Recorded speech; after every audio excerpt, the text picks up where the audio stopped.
man. You better be working, asshole. Can y'all hear my mic? Let me know before I get started, because this bad boy's been tripping out. It fell off the desk last night, and I had to plug it back up, and my little cord is bent on it, so I didn't know if it was working. Can y'all hear that? Okay, y'all can hear it. Cool. I want to make sure I didn't completely destroy it. It's going to have to be replaced at some point. Or at least I'm going to have to replace the cord, the plug in it, because it's bent all to hell. You know how those things are.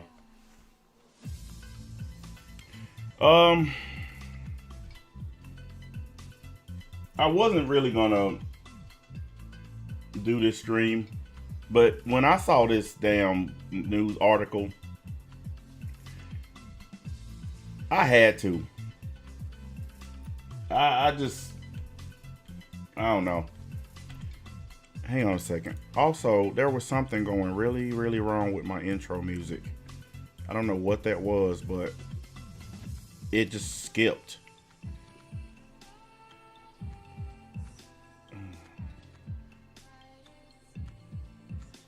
Don't have a clue what that was, but I'll fix it by the time we get to the end of the show. Whew. I got a lot of streams set up for this week. I got another one on this channel, I think Wednesday. Then I got another one Tuesday, and then I got one Friday, which is the return of the Content 5.0. And before anybody start up about, oh, there's only so many people watching, you guys know what time of day it is. A lot of people are either at work or at school or both. So I don't anticipate a huge crowd right now. You know, you see what happens when I do my shows in the evenings. I get 200-300 people. So I don't want anybody to try to say, oh, his channel's going downhill. It's just the time of day, that's all. We all know that. But it don't matter as long as the message get out. And it also don't matter because the people who do this are still watching. This article, man. Guys, I'm going to tell y'all. Every time black people do crazy stuff, they find some kind of way to make it the white man's fault. I mean, every chance they get.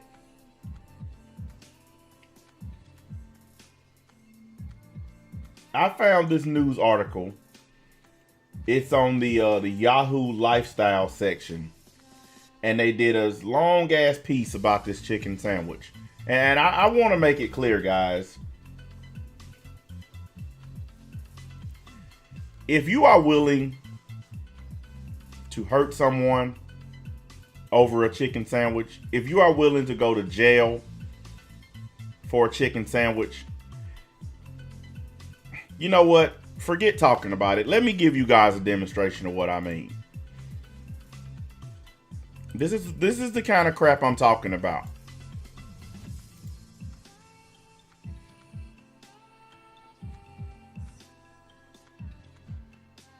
That's what I mean. If you are willing to do that kind of stuff,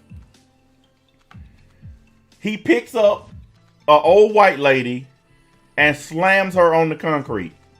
Now, he's been arrested for felony aggravated assault. But the point is, you pick up an old white lady because she argued with you at the checkout counter. So after she leaves, you run out behind her. One person, a hood rat, punches her in the back of the head. And then this grown ass, big ass man baby, punk ass nigga pick this old white lady up and slam her on the ground and then scream in her face. I want to say this to any white person who eats chicken. Don't go to the hood to get chicken. Remember the other video I showed you guys where the little white manager was getting ganged by two giant black water buffaloes? White folks, stay out of the hood. It's for your own protection. Stay your ass out of there. I mean, there's no other way to say it. Stay the fuck out the hood. Because every one of these incidents, you see a white manager or a white customer getting their ass whooped. I don't fuck with the hood. I don't go near the hood. It's too damn dangerous. I don't want nothing to do with it. But let me get into this article. Oh, I got 3 more videos to show you guys. Now there are thousands of them out there, but I just grabbed a few because I didn't want to fill my screen up with them. I seen one, and even though there's no fighting in it, it shocked me more than the fight videos. When y'all see it, y'all gonna be like, what the hell? But it'll give you a great illustration of why the hood is the hood. Hang on a second, guys. Let me do something real quick. Give me just a second.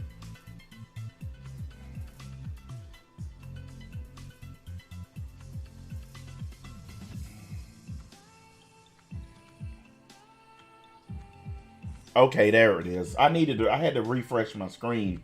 My screen was lagging behind. I don't know why, but it's up to date now. Let's get into this article and then we'll discuss it and we'll show the videos. You know how we do it around here. And for all the people who come with I thought you would do it atheist stuff. Let me remind you, I said that I'm going to focus on atheist and black community videos. This is a black community video.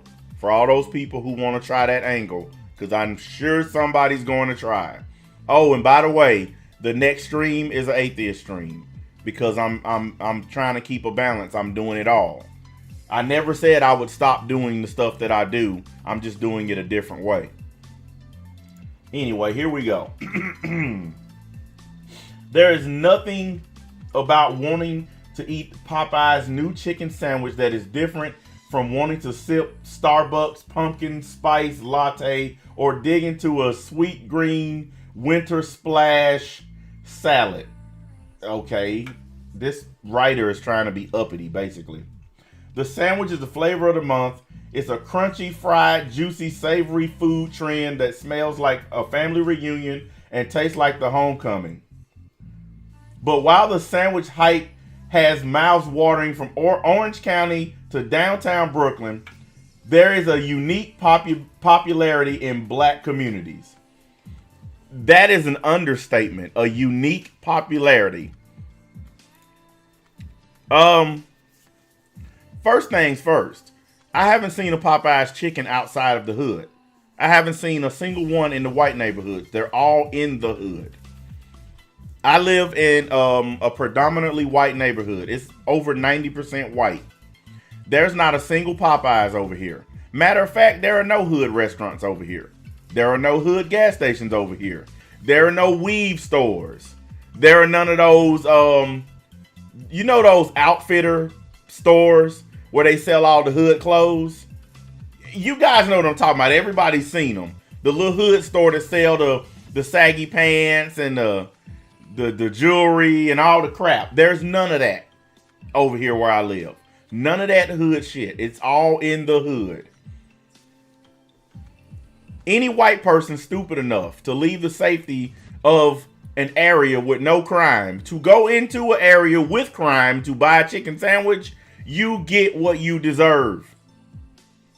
I don't feel sorry for you. If you are stupid enough to go to the hood for a sandwich and something happens to you, then that's your ass. Because you were the dumb fuck who went. For many customers who live in predominantly white areas, the trip to Popeyes is a voyeuristic detour from Whole Foods.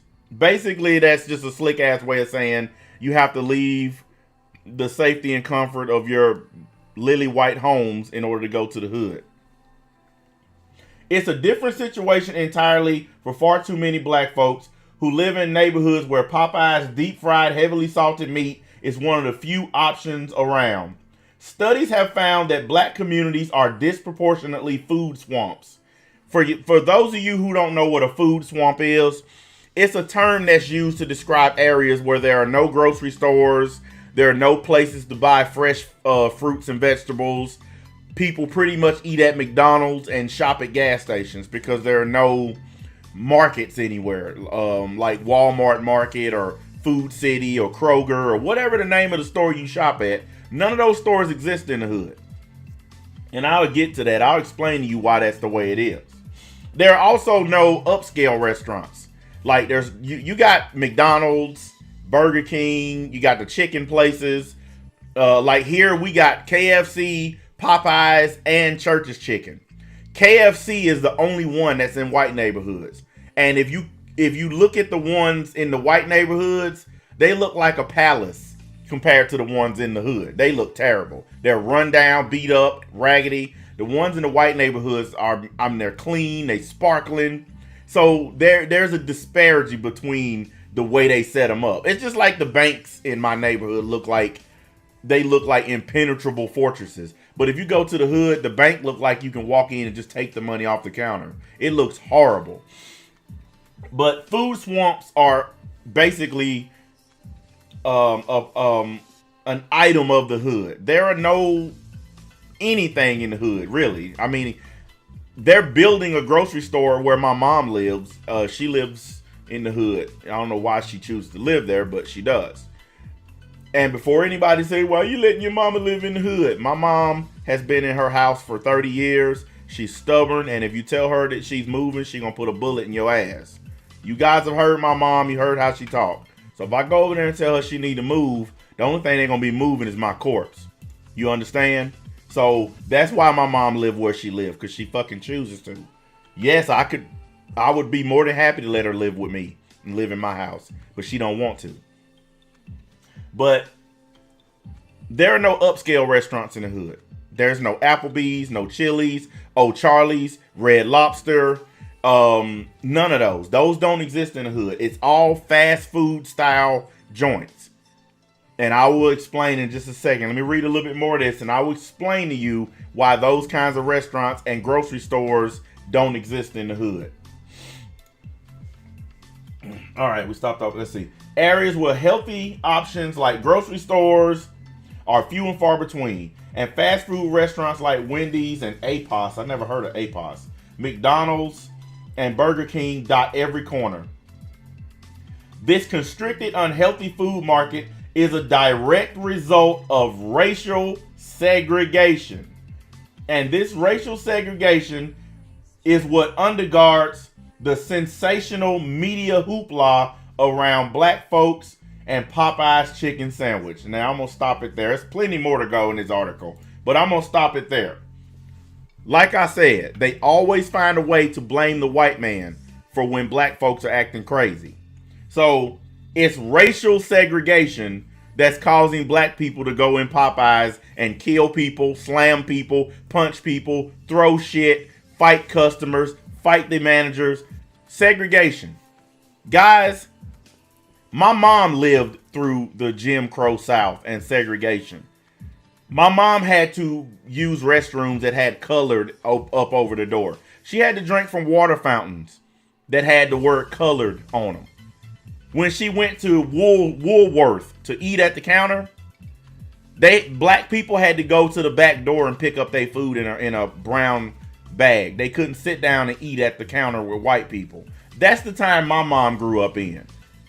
I will never claim that I have it that bad. No person living today who's a young person has the right to pretend that they had to live like that. When my mom was 12 years old, she had to scrub floors. And she had to say yes ma'am and no ma'am to a 12-year-old white girl. Same age as my mom, but because of the skin color, my mom had to say yes ma'am and no ma'am to this little girl. No person in my fucking age group and younger lived through something like that. So this idea that racial segregation is causing black people to act like this is so fucking dumb. I'm so tired of it. I'm so tired of hearing it. Let me show y'all this. I want y'all to see this video and tell me how racial segregation caused this right here. By the way, guys, slap the like button. Look at this video. I want y'all to tell me.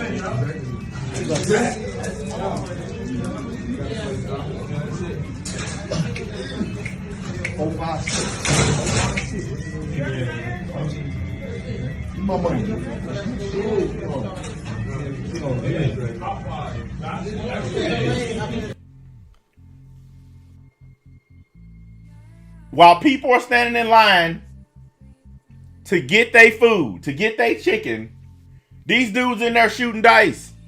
One of the dudes who works there, he has the white thing on. He works there. Instead of being in the back cooking chicken or whatever he's supposed to be doing, he's out there shooting dice.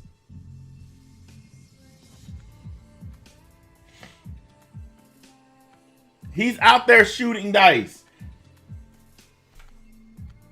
Racial segregation caused this, guys. The evil white man is responsible for this. Let's play this again.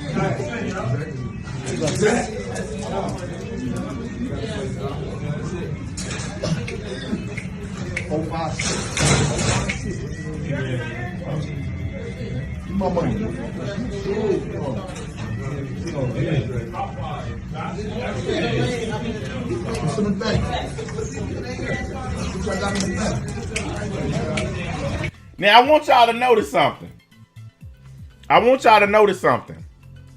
Black people always claim that they're broke and the white man keeping them from making money and all this and that. Everybody is wearing designer jeans, Jordans. Everybody has $1,000 cell phones. Everybody has weave. Everybody driving cars they can't afford. But they all claim that the white man keeping them from doing something. The little short dude in the middle, them Jordans that he wearing, those are $250 shoes. I know, because I got a pair. So you can't sit back and keep saying, oh, the white man is keeping us from doing blah, blah, blah. You're shooting dice in a restaurant and telling somebody, give me my money. Donald Trump didn't make you do this. He didn't make you stand there and act like this. What if somebody got their child in there standing in line? So they children are watching these grown men shoot dice.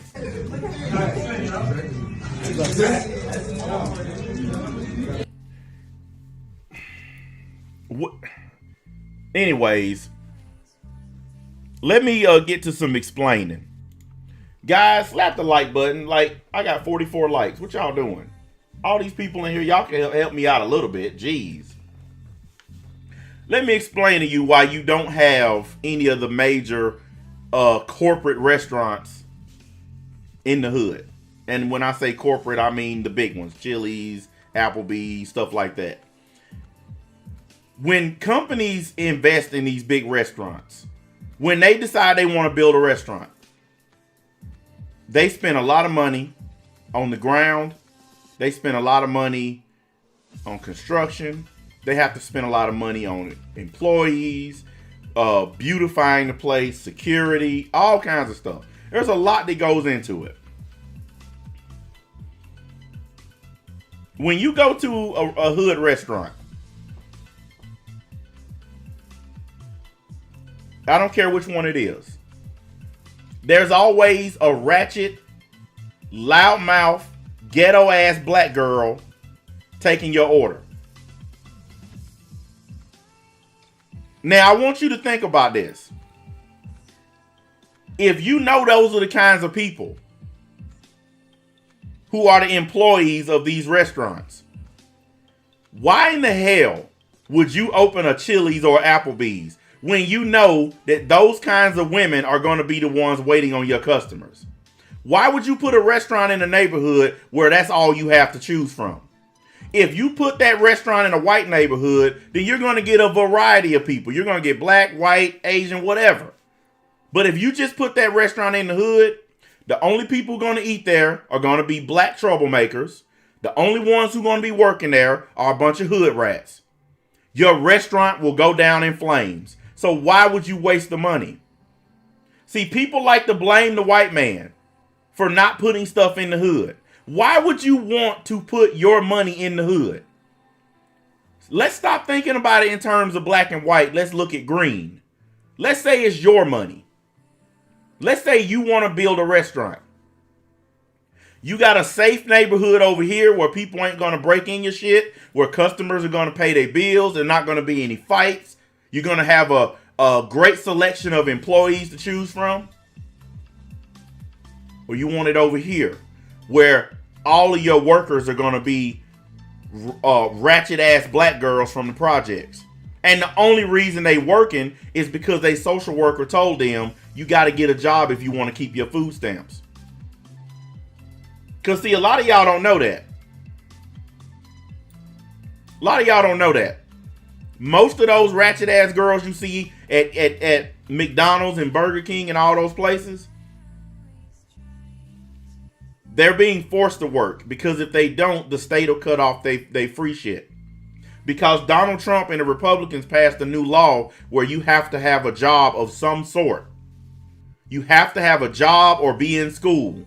And if you don't do either one of those, they cut off your food stamps and they cut off your welfare. So that's why most of those girls have jobs. Not because they want to, but because the government is forcing them to. So, you go to a place to get some food.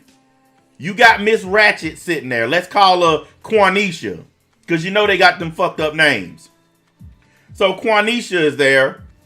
Fat, ratchet, ugly, pissed off. Bunch of weave in her hair that she can't afford. Can I take your order? Who the fuck wants to eat at a place like that? Who the fuck wants to eat there when you walk in and the first thing you get is some ratchet ghetto attitude? Now, imagine you at Applebee's or Chili's and you sitting down, you got your menu in your hand, and Quanisha comes walking up. Can I help you? What you want to drink? Really? That the kind of person you want serving you? Though you want a whole restaurant of those people running around serving customers? Get mad, throw a drink on somebody? Get mad, dump somebody's fucking food in their lap? Guys, I'm telling the truth. And I don't care if you get mad at me or not. I don't care if you think this is racist or not. Any of you who have went to these restaurants where these kinds of black girls work, you know I'm not lying. You know I'm not making it up. We've all seen a Quanisha or a Tamika or a Quantavious. We've all seen these people. We know them when we see them. And yes, it's racist and it's stereotypical. It sure is. But we still know them when we fucking see them. I'll admit, yes, it's racist. Yes, it's stereotypical. Yes, and yes. I will admit it. But it don't change the fact that it's true. Most stereotypes are built on a grain of truth. Stereotypes don't just come out of nowhere, guys. You want to know the biggest stereotype of all? Black people love chicken. You want to know why that stereotype is never going to go away? I don't know. Maybe the thousands of fights at fucking Popeyes over a chicken sandwich. KFC has better chicken. I don't see nobody fighting over that. The Colonel's shit has always been better. I don't see nobody fighting over that. But they killing each other over Popeye's chicken. Hell, Chick-fil-A got better chicken. They don't go to Chick-fil-A and act a damn fool. It's only at fucking Popeyes.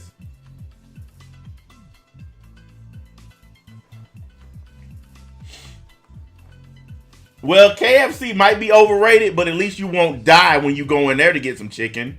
Well, it depends on the neighborhood. Back to my point. Why the hell would you want to go to a restaurant with these types of crazy people working at them? Hang on a minute. Here you go. Try this one on for size.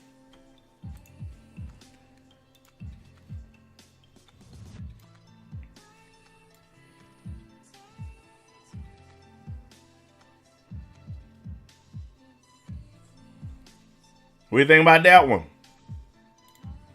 All this Popeyes footage. All this juicy Popeyes footage. And here's something I've noticed about every single Popeyes. It's one white manager and then a bunch of niggas. Have y'all not noticed that? Every single video, you have a one manager who's a white person, and they put that one white person in there to try to control a bunch of fucking niggas. I noticed that shit as soon as I first started seeing these videos. I noticed it from day one. I said, wait a second. It's always one white person in there getting their ass whooped. And you know the white person that they usually get, and y'all know what I'm finna say. It's either one of them wiggers, one of them white boys who think he black, until they teach him that he not black, or it's one of them snow bunny white girls who get dicked down by niggas, so she thinks she black because she's sucking black dick. Tell me I'm wrong. Tell me I'm wrong. It's either the Eminem wannabe, or it's some fucking white chick who fuck black dudes who always the manager. Tell me I'm lying. Go to Popeye right now. I bet you that's who the manager is. Yeah, I see the smiley faces because you know I'm telling the truth. You know I'm right. Look, listen. I already know this stream gonna be demonetized. I don't give a fuck about monetization. I'm just gonna call it like it is. I've always called it like it is. We know what happens when we go to these restaurants. There ain't no point in pretending. This stream ain't about pretending. Look, I even tried to help everybody out. I put a white dude on the screen for y'all to be mad at. For all the Wakanda Forever people who come and tell me I'm a white man and a coon, I put a rich white man on the screen for y'all to be mad at. There you go. And I'm not talking about me. Because I already know I'm going to get Wakanda Forever. I know I'm going to get some of them dudes. Bulika, bulika. Yeah, come on in. It don't change the fact that you got a bunch of wild animals working at these restaurants. I don't give a fuck how mad you get. Truth is the truth. Let's continue with this article.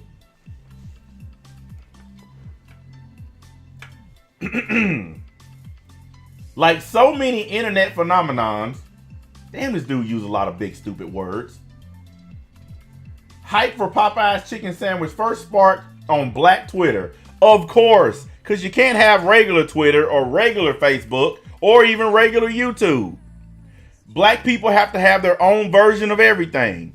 Black Twitter, Black Facebook, Black YouTube, Black History Month. Always got to have their own version of shit. You can't just take the normal shit and use it. No, we got to have our black. You can't watch Pornhub. You got to watch Black Pornhub. It's like, what the fuck? Putting the word black on it don't mean shit. That pisses me the fuck off. I can't stand that shit. That just shows you how petty black people are. That they have to put the word black in front of everything. Oh, I don't have a Galaxy S10 Plus. I have a black one. Fuck that stupid ass shit. That shit, man, that shit makes me mad as hell. It really does. You so petty that you gotta carve out your own little shit. You can't just use regular Twitter. Fuck that stupid shit, man. I can't even believe they put this in this article. Black Twitter. Like that's a thing. There ain't no such thing as Black Twitter. It's Twitter that a bunch of niggas in this little group decide to use. Let's see here. Sales swelled as people posted tweets proclaiming it a chicken sandwich fit for a god. That's what they call this fucking sandwich? Declaring it a damn revelation. Wow. So the chicken is fit for a god, huh? I ain't knocking Chick-fil-A. Chick-fil-A good, but it ain't Chick-fil-A. It ain't a Chick-fil-A in the hood. I ain't driving 30 minutes to get some chicken. I'm going to stop it there.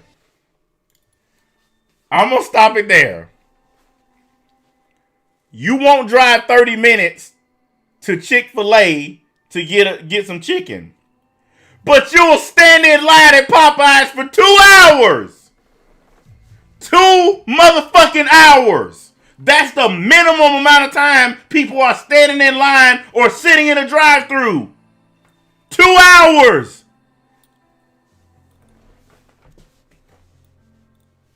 You won't wait 30 minutes or you won't drive 30 minutes, but you'll wait 2 fucking hours for chicken.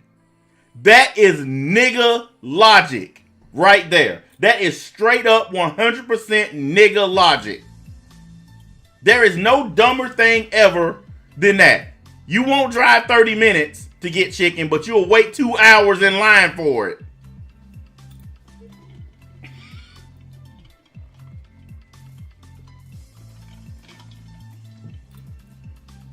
I saw a video where a news reporter was standing out there in a drive-thru where this Popeyes ran out of chicken. Like, it ran out of chicken, period. Not just the sandwich. It ran out of all chicken. Black folks drive up.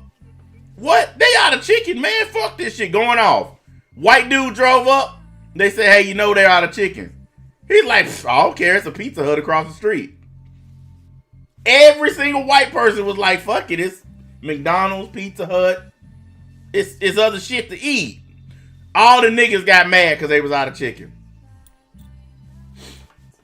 This is why, I'm going to tell you, as much as I like the Boondocks does not need to return. Because black people do all the shit from that fucking cartoon. You guys remember that chicken episode on the Boondocks? Where everybody in the whole town went crazy? That's what people are doing right now. They are literally acting like that episode of the Boondocks. That show is too realistic to come back. It's too realistic. Because part of the reason it was taken off the air is because people like Tyler Perry and Oprah and motherfuckers like that felt like the show was telling too much on black people. They felt like the show was giving away too many hood secrets.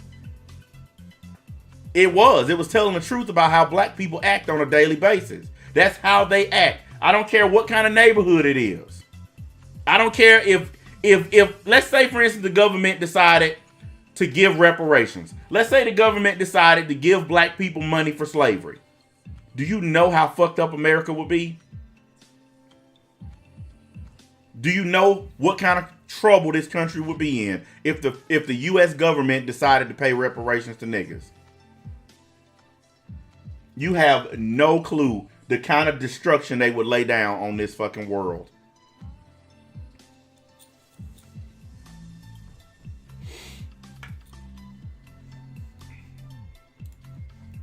Let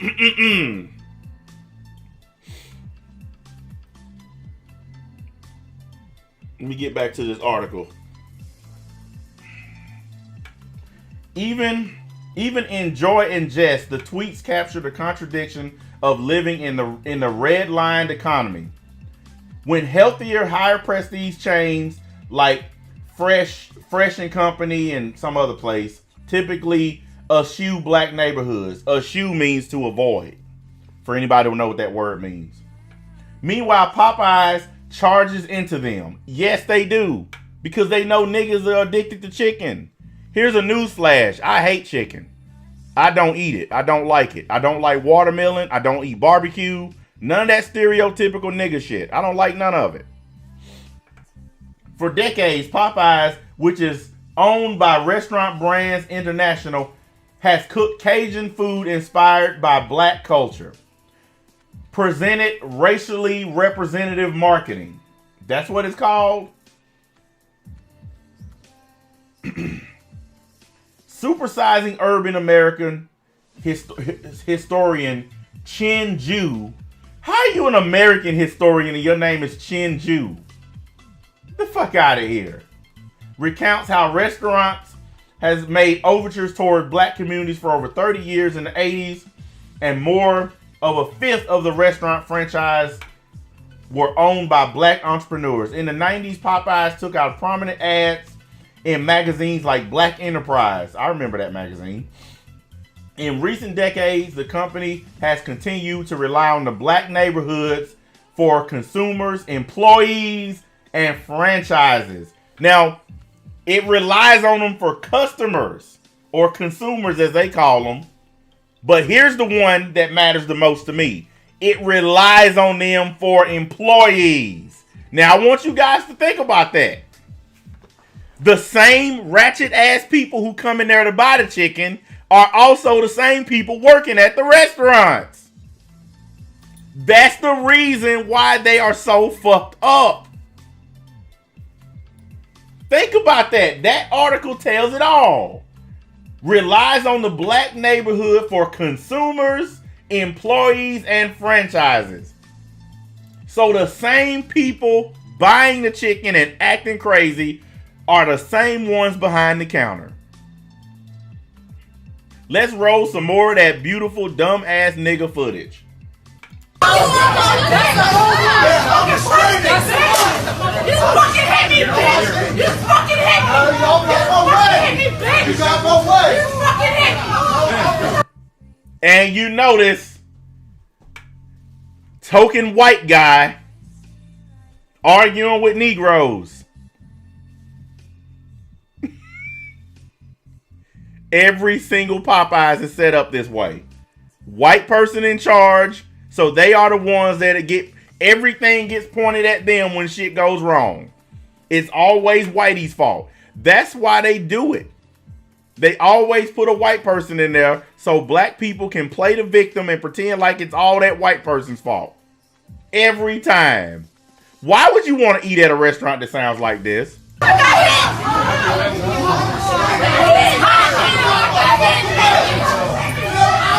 Oh, and by the way, that really bright-skinned looking girl right there, she's not white. Because I know some of y'all think that's a white girl. That's just actually what's called in the hood a red bone. That's a really light-skinned black girl. That's not a white girl.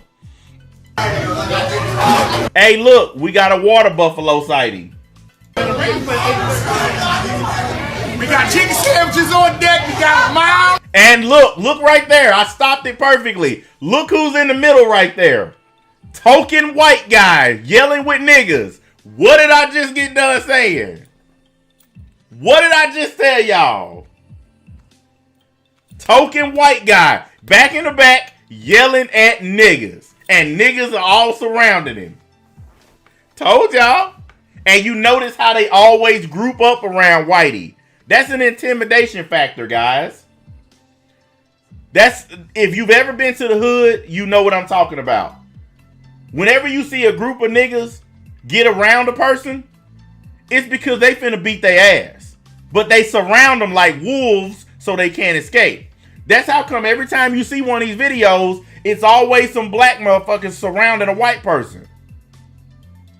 That is a hood tactic so that they can't get away when they decide to beat the shit out of them.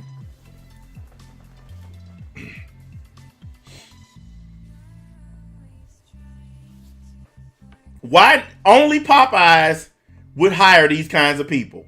Ratchet ass hood ghetto rats. They the only ones that hire these kinds of people. Nobody worth their salt will hire these kinds of people. None of these kinds of girls work in my neighborhood. We got malls, grocery stores, restaurants, all kinds of shit over here. No ratchets. Not a single damn one. The only black girls over here who work, they don't act like that. Most of them go to college. They don't yell, they don't scream, they don't dress like nasty fat hookers. It only happens in the hood. Where you get Ratchicity Jones right here and her fat friend. We got it spicy. Get them how you want it. You know what I'm saying? We got some good old chicken. And of course, we gotta have a classic nigga making a fool out of himself, buck dancing, cause he see a camera. He looking right at it, so you know he see a camera. He's like, yeah, I'm gonna get my 15 minutes. Idiot. Fucking idiot. And you guys all the time ask me why I can't stand niggas. You ask me all the time why I live around white people. You ask me all the time why I don't associate with niggas. This is why. How many videos do you have to see? How many times you got to see somebody getting an ass whooping over a piece of chicken before you understand why don't nobody want to hang around these motherfuckers?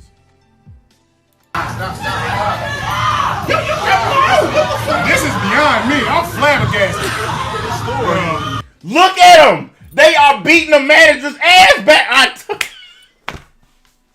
I'm fucking done. I'm done. I just Told y'all. They surrounded him, and now they back there beating his ass. I told y'all, motherfuckers. I told y'all.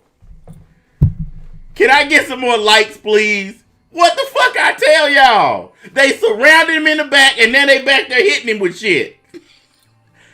Say it with me, boys and girls. N-I-G-G-A-Z. Niggas.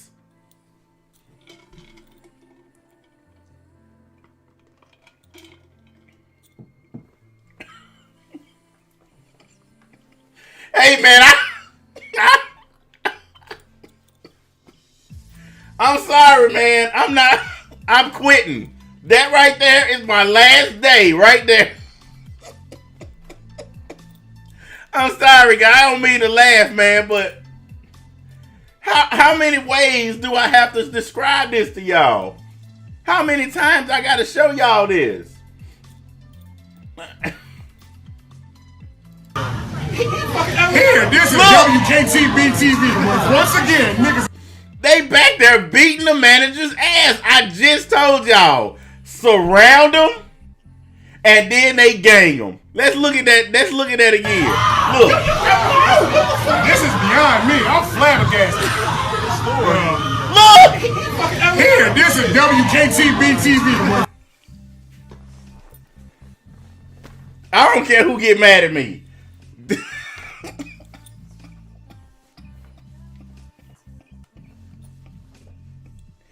This dude back there getting his ass whooped.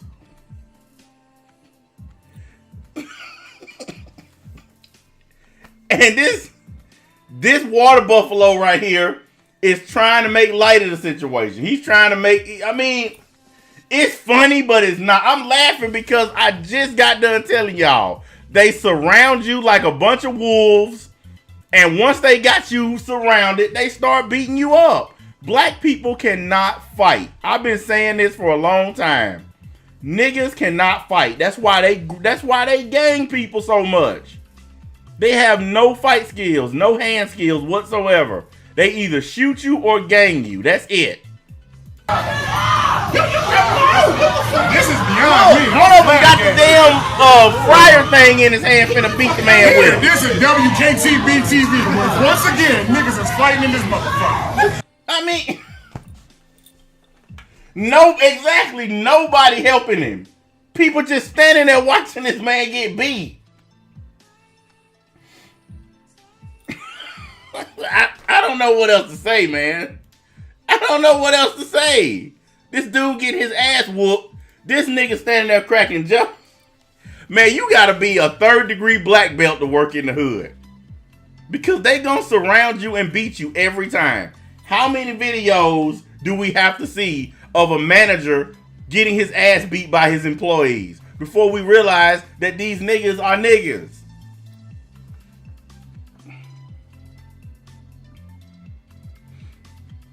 I know people don't like the stuff that I say. I know they get upset when I say this kind of shit. I get it. I fucking get it, man. Hang on a minute.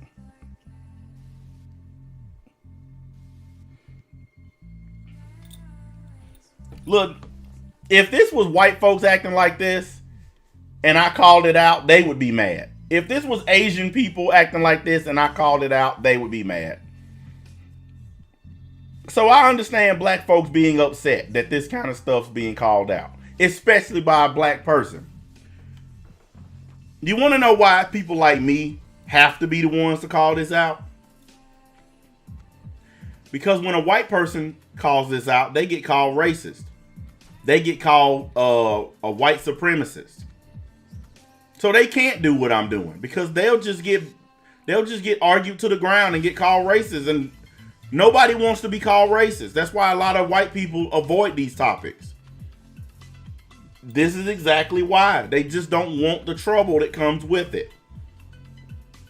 Well, my YouTube career has been nothing but trouble. It's been trouble for me. It's been trouble for you. It's been trouble with a capital T. So I don't mind talking about this because we all know I'm telling the truth.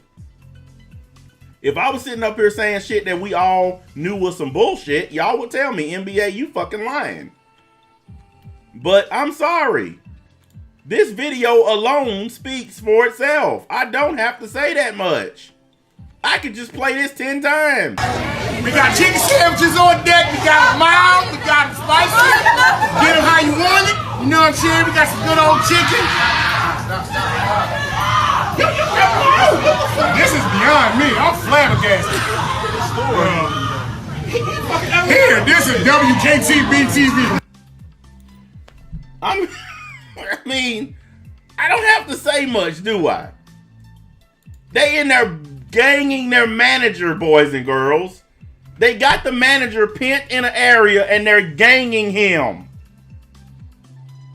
How in the hell can you manage a store after getting ganged by your employees? I would have been on the phone with 2 people. The police and corporate. I just got my ass kicked by my nigga employees. Please come and safely escort me out of this building and arrest them. It's on video. Yes, Mr. Officer, I need some help now. Oh, by the way, I'm white and they're all niggas. Thank you. That's been my first fucking phone call. My next phone call. Yes, thank you for calling Popeyes. Man, fuck you. I quit. Boom. That's it. There's no way I would go back in that building and work in that building with them animals. And they are animals because they were acting like animals. There's no way in hell I would go back in there. I don't give a fuck. That company would be paying me because I would be suing the shit out of them. That manager can sue them. That Popeyes restaurant staffed that place with a bunch of violent ass, ghetto ass niggas. And that manager can sue the shit out of them. And if it was me, I would be a millionaire right now. Because I would absolutely sue the fuck out of Popeyes. There's no way in hell I would go back in there. I would get a lawyer. I would show him that videotape of me getting beat and ganged. And I would sue the motherfucking brakes off that place. They wouldn't have no money for chicken when I got done. You damn right I call them animals. They acted like a pack of wolves. You just saw it. I don't care how much you hate me. I don't care how much you hate the white man. You just saw a pack of angry wolves surround a manager in a store and beat the shit out of him. This is beyond me. I'm flabbergasted. Here, this is WKTB-TV. How much more do you need to see?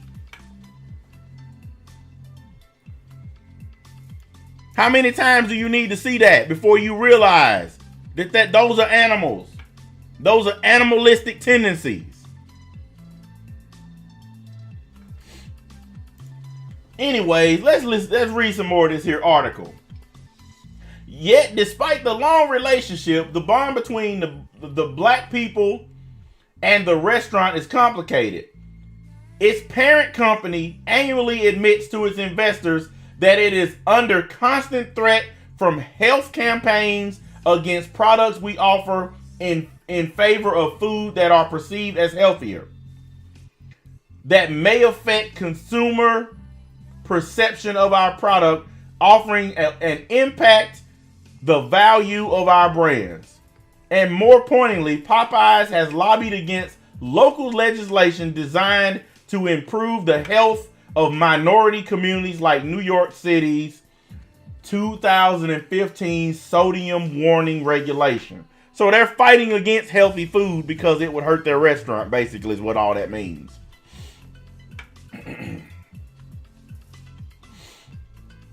And it talks about, high sodium, high cholesterol. Yes, we have a lot of diabetes and heart disease and all that shit in the hood. The number one killer of black women is obesity and diabetes and heart disease. A combination of those three, or sometimes one, sometimes two, sometimes all of them. But that's the number one killer of black women in the hood. So you just put it together how you want. Let's see. Yet while corporations have invested heavily in pumping segregated areas with pork, chicken, potato, starch, and grease, these restaurants rarely incorporate many of the healthier items in African American cuisine. I ain't never heard of no healthier items. I mean, my mom cooks like green beans and collard greens and corn and shit like that, but it's usually right next to something like turkey or roast or something like that. So there's all. Look, I'm sorry. Black folks like pork. They like chicken. So these restaurants serving pork and serving chicken is not some kind of racial discrimination. I mean, I'm sorry, but they like it. That's what black folks eat. And that's generational, guys. You got to understand something, okay? The reason why black people eat shit like collard greens and chitlins and pork knuckles and pigtails and all that is because throughout slavery, that's the only stuff that slaves got to eat. The master and the house nigga got to eat good. And then what was left was given to the slaves. So slaves, in order to survive, had to eat stuff off of the pig and off of chickens that most people wouldn't eat. A lot of y'all don't know this, but chicken wings were not meant to be eaten. Just like chicken feet. You know, I mean, they eat anything off a pig or off a chicken or off a cow. But that is because that's what they had to do as a survival tactic. We don't have to do that now. We got the option to eat anything we want. I choose to eat anything I want. I don't eat all that nasty shit. My mom eats all that shit. Yes, my mom loves pig feet with hot sauce. She loves that nasty shit. I'm sorry. I can eat anything, and I choose not to eat pig's feet. That is disgusting. But that's what the older black generations had to do. They had to eat that stuff because if they didn't, they would starve to death. Okay? And it was like that all the way through the Jim Crow South. Black people still didn't have access to decent food and shit like that. So they still had to eat that stuff. Nowadays, they don't. They just choose to eat it now because they've acquired a taste for it after all these generations.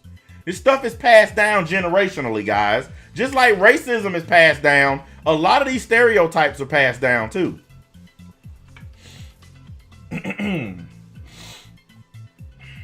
Let's see here. We back to Chinju again. Let's see. Chinju. Okay, let's see. He says, African Americans in the South found that staple foods, including highly nutritious foods such as sweet potatoes, turnips, and greens, many of these items remain popular dishes in black homes today. That's true. That is very true. Sweet potato pie is like a standard in most black homes. I don't eat it, but my mom still makes them all the time. Yet, despite communal popularity of staples like collard greens and black-eyed peas, that's another very popular one.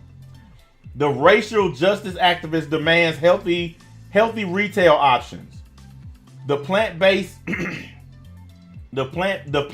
recipes central to African American cooking are rarely functional as a focal of food companies today that dominate black neighborhoods. Basically, that means Popeyes is not going to waste time and effort trying to cook greens and black-eyed peas and sweet potatoes and all that stuff. They're going to serve what makes money, which is chicken.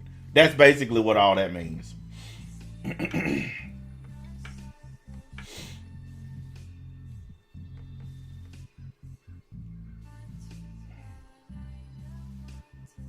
Let's see. It talks about black people loving watermelon, and that goes back to the Civil War era when freed slaves farmed fruit to support newfound freedom, blah, blah, blah.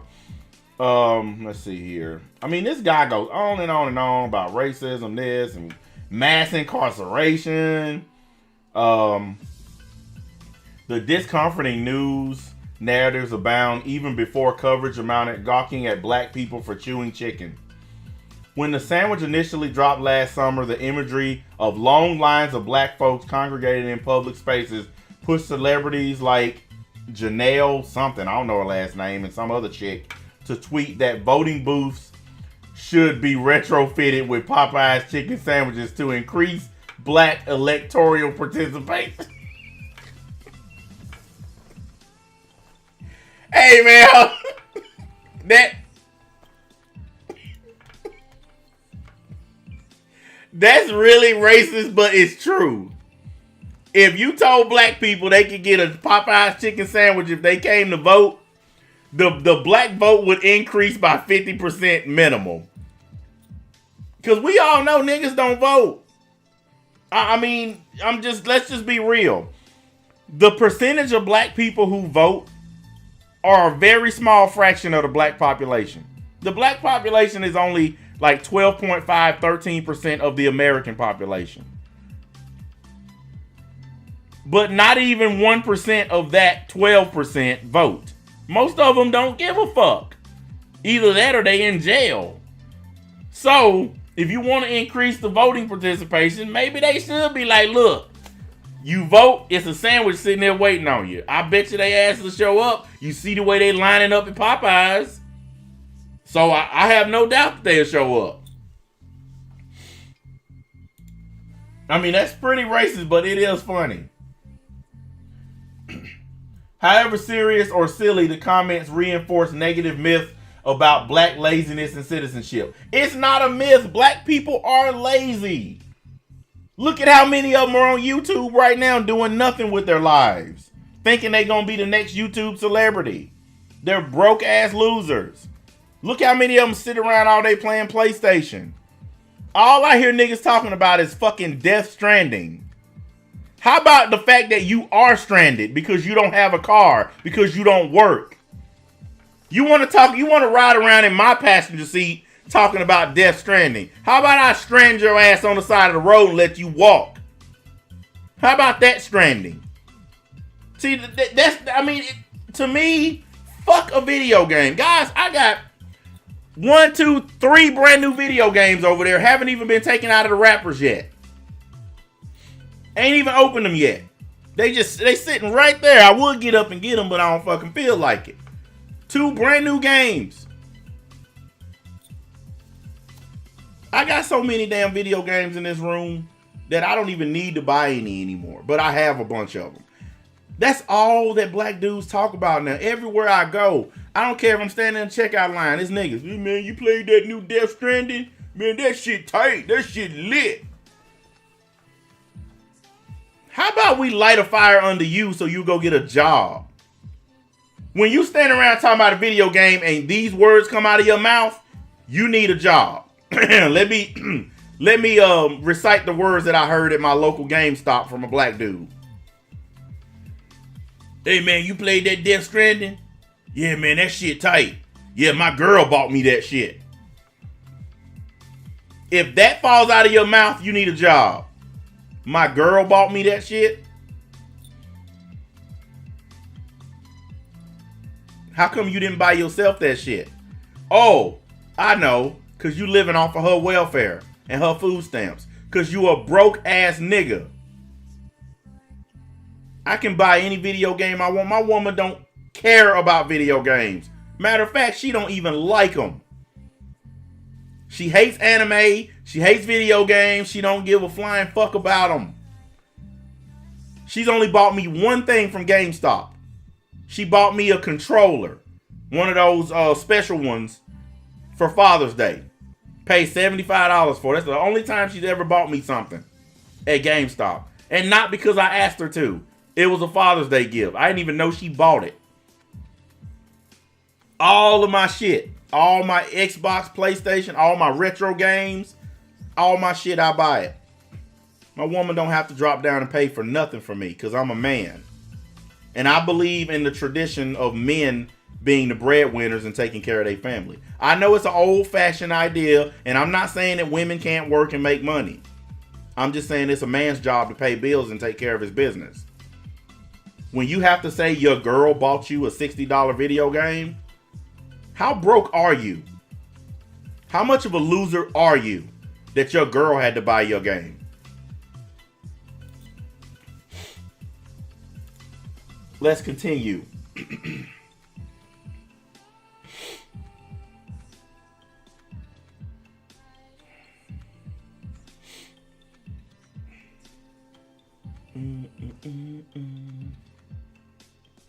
Beyond voting rights, the most troubling racialized Popeye story broke just a few days earlier this week. In New York Times reported a young black man lost his life after he was stabbed to death in Maryland.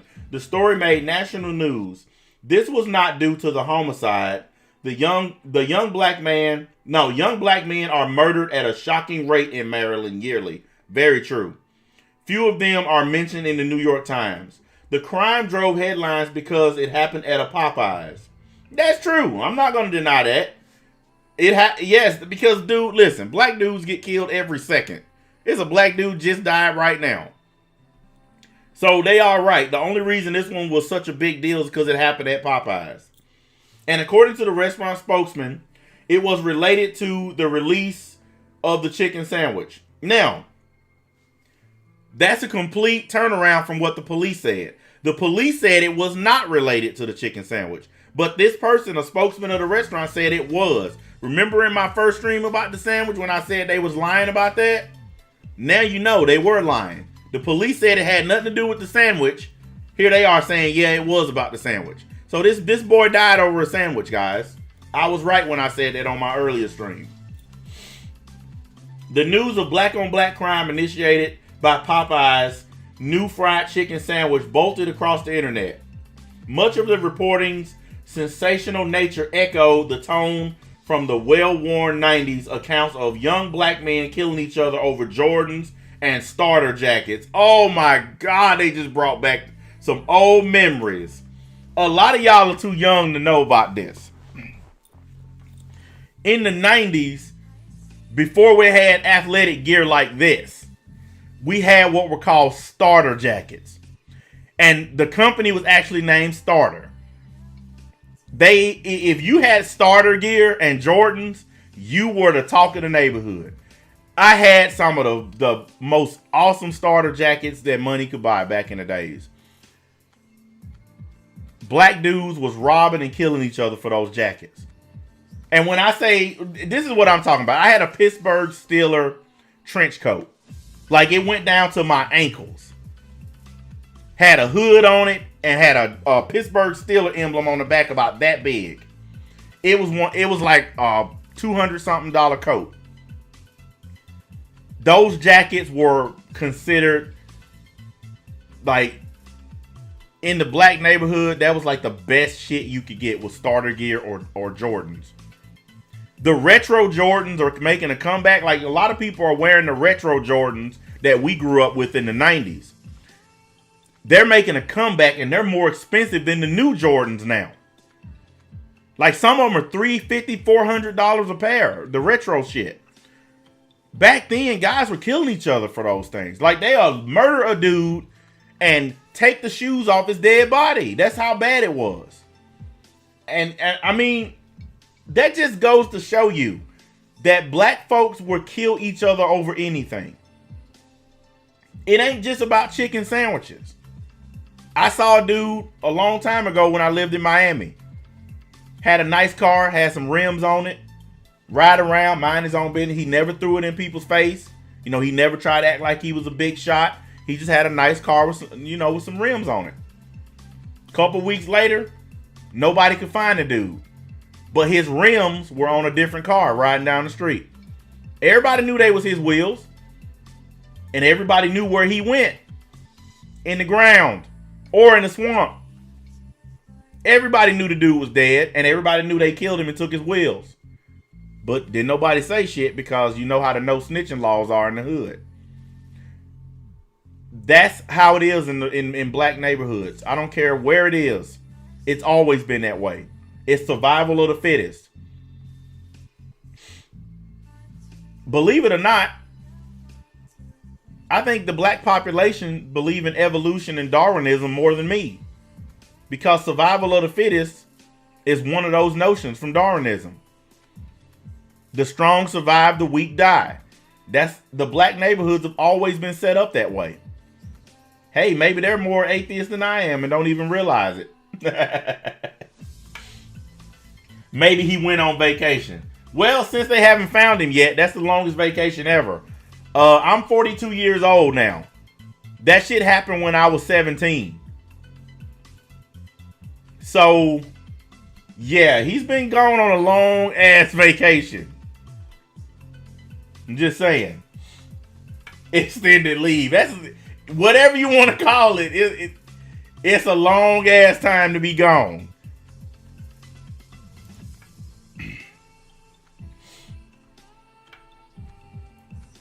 Let's see. But like these sneaker stories, the hype focus on details of the crime can obscure the more substantial injustice. In so many cases like this, it's not some uncontrollable craze for shoes or jackets or chicken that precipitates black violence, but rather the broader structure of depression created by racism and segregation, which animate crimes. So racism and segregation are the reasons why black dudes are killing each other for shoes and chicken, and we gotta stop making it the white man's fault. We gotta stop making it the white man's fault. We, as black folks, are thinking sentient creatures. We have the ability to put the guns down, to put the knives down. I am a career criminal, guys. My criminal record is longer than the street I live on. I voluntarily and willingly put that shit down and walked away from it. It's up to us. We have to be the ones to put it down. We can't keep on saying it's the white man's fault and I'm gonna keep doing it. Guys, we gotta stop. We really gotta stop. It makes no sense to continue with this.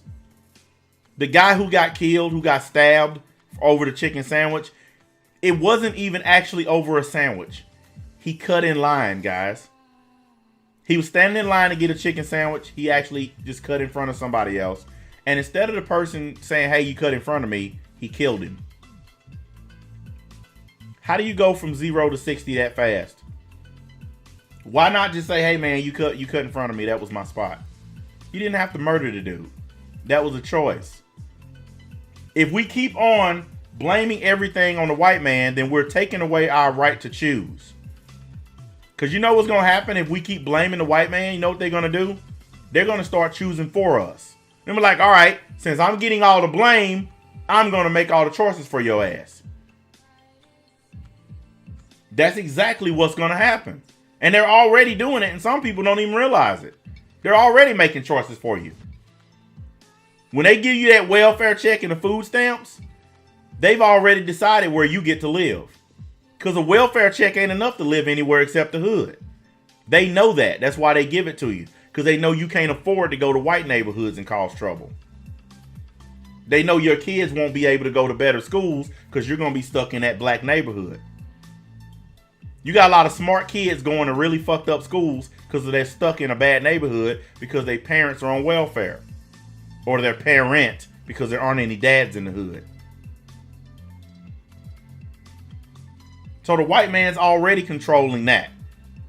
And you're going to give them even more control over your life if you keep blaming them. Because I'm going to tell you like this.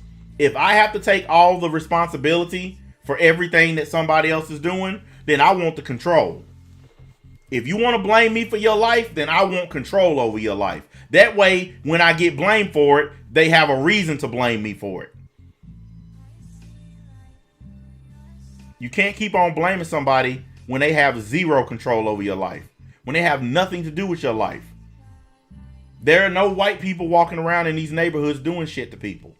It's just not happening, guys. Any of you right now, you can go to whichever hood you live closest to and walk around and tell me how many white people you see there controlling shit. Tell me how many white people you see there harassing Negroes. How many white people you see there shooting up areas and selling dope. Just go look for yourself. Don't take my word for it. Because when you go, you're going to find out what I found out when I did it. There ain't no white people there. It's all niggas. It's all niggas. They all doing it to each other. This whole chicken thing has nothing to do with white folks. But it's being blamed on segregation. Shit that happened long before Popeyes even existed. Segregation is responsible. There was no Popeyes back when segregation was a problem.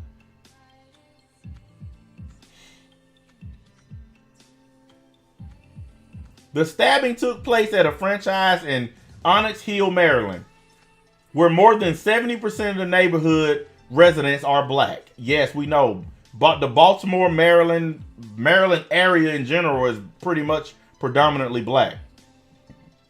And the unemployment rate is 10%, more than twice the national average. What did I just get done saying? They'll talk about Death Stranding all day, but they won't talk about a job. The 10%. The unemployment rate is below 4%, guys. It's below 4% for the first time in American history. But in this area, for black folks, it's still 10%. That's a lot. And I know 10% don't seem like a shit ton. But when you're talking about jobs, it is a lot. A whole lot. Yet the most morbid, fascinating, fueling this story is not concerned with consequences of the communal divestment. Many find theories of chicken-induced murder more interesting, which is very true. Very, very true. Anyways, that's like the bitter end of that article. It's really fucking stupid. And this guy basically just blamed everything on segregation and white folks. I want you guys to keep in mind on this thing right here. When they ran out of the chicken sandwiches, the violence stopped. So this means that people are choosing to act a fool. Because they had the sandwiches, people were acting crazy. When they ran out of the sandwiches back in August, all the shit stopped. Popeyes went back to normal. The chicken sandwiches come back, Popeyes explodes is in the news again. When they run out of sandwiches, it'll all calm down again. When the sandwiches come back, it'll explode again. That means that people are choosing to act this way. Because when you hear that the sandwich is coming back, two things pop in your head. Stay at home or go down there and act a fool. It's that simple. The sandwich is not the problem. It's just like when people say money is the root of all evil. No, the sandwich is not the problem. The sandwich is not the problem. The problem is what people are willing to do in order to get the sandwich. It's the behaviors of the human beings involved. It's not the sandwich. The sandwich is an inanimate object. I'm sorry, it has no ability to control behavior. This is a choice that people are making, guys. It just boils down into something that simple. It is a choice they are making. They are choosing to act this way. You guys, wait a minute. You want to know what I think they're doing with this sandwich? They run out of it, then it leaves and it comes back, leaves, come back. I'm going to tell you what I think they're doing. If any of you guys ever watch South Park, which I know most of y'all have. You remember when Cartman bought that amusement park and he wouldn't let anybody come in? And it made people want to come in more and more and more and more till finally the fucking place filled up again. That's what I think they're doing. They're doing the you can't have it thing.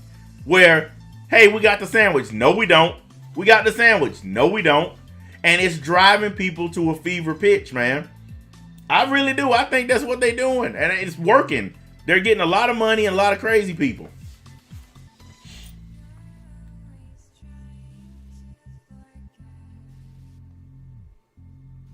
Hang on a minute, guys.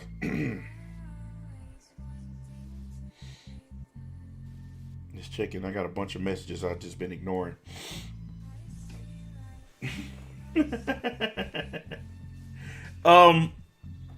Anyways, I got something else I want to talk to you guys about. Hang on, let me pull it up. We done with that, but you guys know how I am. I like to give y'all your money's worth for all you people who showed up. So I'll give y'all a 2 for 1. Let me find it real quick. Here we go. Now, can you join the Discord? Send me an email at madblackatheist@outlook.com and I'll send you a link. All right, guys. There's a brand new article today up on The Verge. It's a tech website for those who don't know about The Verge. And they're talking about YouTube's new terms of service. I'm sure all of you've got the email where the new terms of service for YouTube starts on December 10th. But I'm pretty sure most people just clicked yes and didn't even bother to read it. Well, YouTube has installed some interesting new stuff in there. Some of the stuff that they've installed is stuff that they already had in there. They just kind of beefed it up a little bit. Well, one of the things they installed is a brand new understanding that they don't have to put your videos up. They don't have to keep your videos up, and they can remove you or remove any of your shit anytime they want, and they don't have to tell you why. That's brand new in the terms of service. They can take your channel for any reason whatsoever, and they don't have to say nothing. They can just do it. Also, the anime channels and manga channels and any channel that is geared towards kids is about to be in trouble. If those channels are monetized, they're about to lose their monetization because of the new federal FTC laws. YouTube got sued by the government for $170 million for collecting information on people under the age of 18. Well, now YouTube has updated their terms of service so they can be in compliance with that new law. Based on that law, any channel that caters towards kids or to kids is in trouble.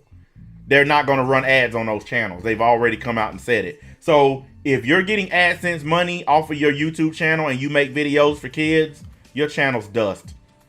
And there's already a lot of videos up, people who make kid-friendly content who've made videos saying that my channel's going to die, I got to change my content, blah, blah, blah. But that's what YouTube's going to do. Yeah, they got to check the box saying that their content is geared towards children or not. Now, a lot of them are gonna check no, but see, here's the backup plan. YouTube has instituted their own system. So even if you check the box no that you're not a channel for kids, they have their own people they're gonna check anyway. If you check no, and then they find out your channel is for kids, they terminate your account. If you check yes, they still gonna check it, and then you're just not gonna get ads. So either way, they're going to catch your ass. So the ones who try to lie about it are still going to be fucked. Because you know somebody's going to try to lie. Oh, I don't make my content for kids. Okay, well, I'm telling y'all in advance. I'm warning y'all. You know.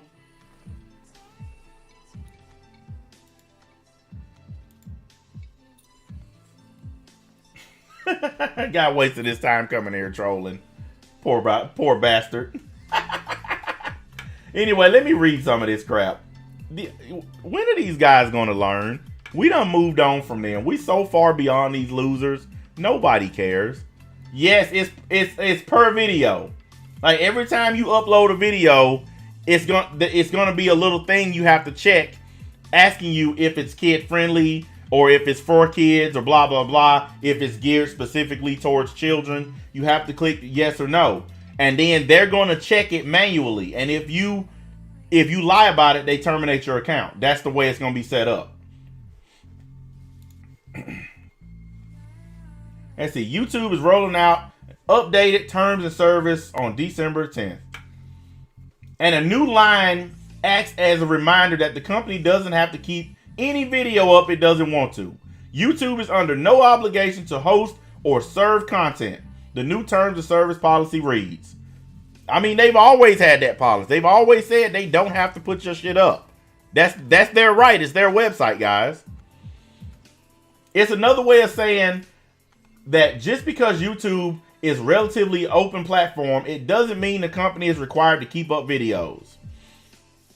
YouTube has faced criticism from all sides over its video removal process.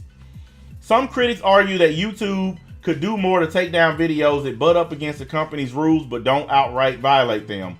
Others argue that YouTube ought to be fully open platform and shouldn't control what remains up and what doesn't. Executives have long defended the platform as a champion of free speech, but have started to clamp down on the types of videos allowed to circulate. Yes, that is very true. YouTube has basically been going through and making a lot of changes to the website. There are a lot of people making whiny crybaby videos about it. Here's something that I haven't said a single word to anybody about it, except the guys in the Discord. They asked me about it and I told them. I had 5 channels that were monetized. Now I only have 4. One of them was demonetized because I wasn't using it. And the reason that it happened is because you have to keep a certain amount of watch time on a channel to stay monetized. So if you have a channel that gains monetization and then your watch time hours drop below what you're supposed to have, they'll send you a thing and tell you that your channel no longer qualifies for monetization. I don't really give a shit because I'm not making nothing on YouTube anyway. But you didn't see me go off and make a bunch of videos. They demonetized me. Guys, I need your donations and support if you want the channel to continue. Blah, blah, blah, blah, blah. I didn't give a shit. Matter of fact, I erased everything on it and rebooted the channel. Because I got brand new content that's going to be up on it. Matter of fact, the first stream on that channel is going to be Friday. I don't care if they remove the monetization. I'm still going to do what I want to do. Now that I rebooted my platform the way I want it, I don't give a shit if it's monetized or not. Who gives a fuck? I'm still going to say what I want. Hell, taking the monetization off actually makes it a little easier to get away with shit. But look at all the videos people making whiny crybaby accounts of how their channel was demonetized. Oh, I lost my monetization. I woke up today and got an email, guys. My channel's not monetized anymore. It's not fair. YouTube. And they go on fucking Twitter and write to YouTube. Dear YouTube, where's my monetization? Blah, blah, blah. And they bitch and whine until YouTube finally gives the shit back. YouTube sent me my email. I ain't even respond. I ain't give a fuck. What is there to say? What is there to say? I understand that this is their website. They can do whatever the fuck they want to do with this website. I've been saying that for the longest, guys. I have been saying that from day one. It's their website. They don't have to fucking tell you why they do what they do. They can just simply do it. And people just need to learn to live with it. If you're going to be on YouTube, if you're going to make videos or whatever it is you do on here, then you have to be prepared. You have to be prepared. They are going to do stuff that you're not going to like. They're going to make changes to the site that don't line up with your feelings and emotions and all that other bullshit. It's just a part of it, guys. You can bitch and whine and complain and all that other stupid shit, or you can roll with it. Choice is yours. But they not going to change the way they run this company because you're mad. I'm upset. You need to make changes. That's what my Content 5.0 going to be about Friday. Somebody in particular who keeps whining and crying about YouTube, but they won't leave and they keep putting up videos. They're so mad about the site. They're just so sick and tired of the way the site's running, but they just keep putting up videos. They just keep putting them up.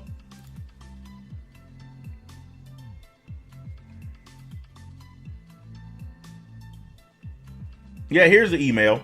This email is to alert you that your super chat has been disabled on your channel. Your channel is no longer monetized. If you wish to re-enable super chat, then it says click here. And when you click there, it tells you that you can't re-enable for however many months it takes you to get the watch time hours, because I already clicked on it. So all I'm gonna do is do what I did the first time around when the channel got monetized. I'm gonna just build it back up again, and then they'll remonetize it, or they won't. I don't know. With these new terms of service, they might not. They might demonetize all of my channels. I don't know and don't care, because this is not my job. The only people crying about YouTube's changes are the people who keep saying that this is a job. This is not a job. Jobs don't demonetize your paycheck. Even if a job fires you, they still have to pay you the money they owe you. It's a gigantic ass crow out there making a bunch of fucking noise. Shut the fuck up. That is a big ass bird, if I can see him from here. I'll be outside with my pellet gun in a few. Don't worry about it. I hope you're still there, motherfucker. I'm gonna take care of you.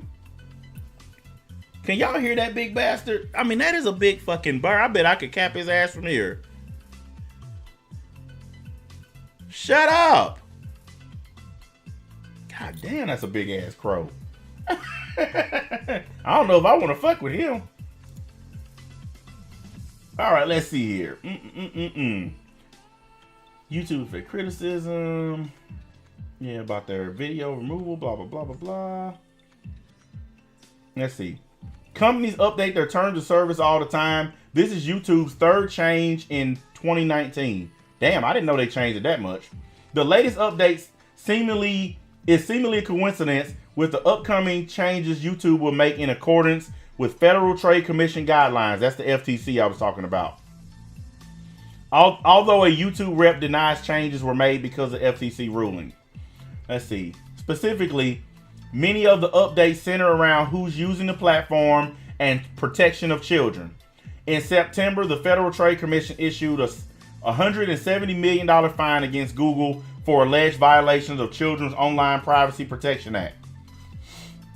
YouTube also agreed to make changes to further protect children's privacy and comply with the law. The terms of service now come with an updated section on parental responsibility when children use a platform, and have more clearly stated the age requirements per country for using YouTube. This also includes a notice stating that if a minor in your country, you must have your parent or guardian permission before using the service. No kid is gonna listen to that. It's all kinds of children on YouTube, and they do not care about that parental guidance bullshit. The only way that'll work is if YouTube makes it to where kids can't log on unless a parent puts in a code or something. Other than that, you can't stop kids from getting on YouTube. And you don't even have to make an account to get on YouTube. You can just look on there. Now, you can't do nothing, like you can't like or write comments or nothing unless you log in, but you can still look at videos. And most kids just look at videos. My boys look at videos. They don't write comments. They don't leave likes or dislikes. They just watch the damn videos. So these rules ain't gonna do shit to hurt little kids. They still gonna watch. It's a complete waste of fucking time.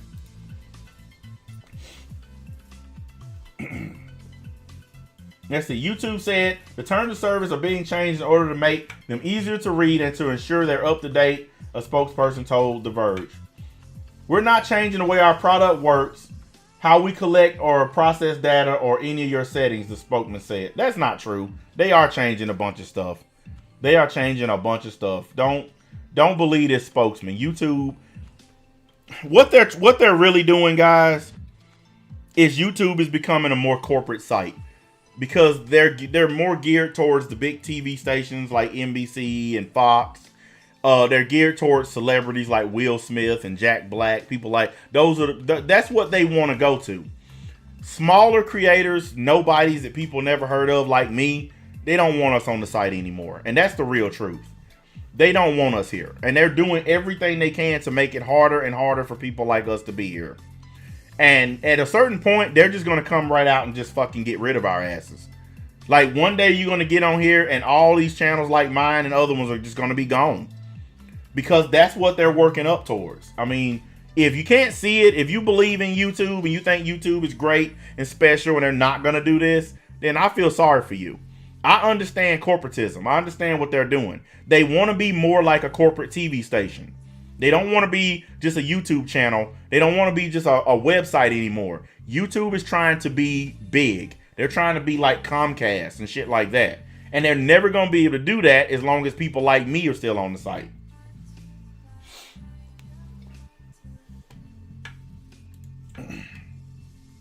Let's see. Other changes just seems to give YouTube more power.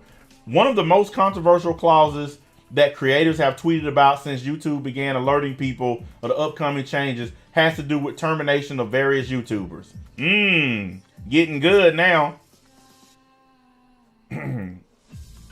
YouTube may terminate your access or your Google account's access to all or parts of the service if YouTube believes in the sole discretion that the provision of the service to you is no longer commercially viable.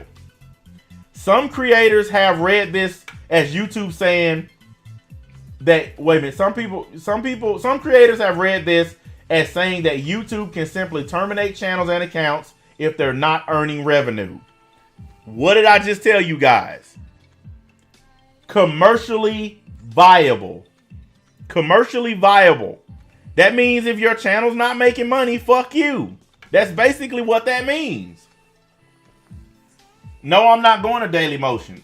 If my channels get banned, I'm on Mixer, and Mixer's more fun than YouTube anyway. So I'll just go on Mixer full time because I can play video games and still talk about the same shit, and Mixer ain't gonna bother me. Believe me, guys, I like Mixer way more than YouTube. The more y'all go to my Mixer, the less time I'll spend here. And St. Cloud just put in my Mixer account. There it is. Click on the link and join my Mixer team.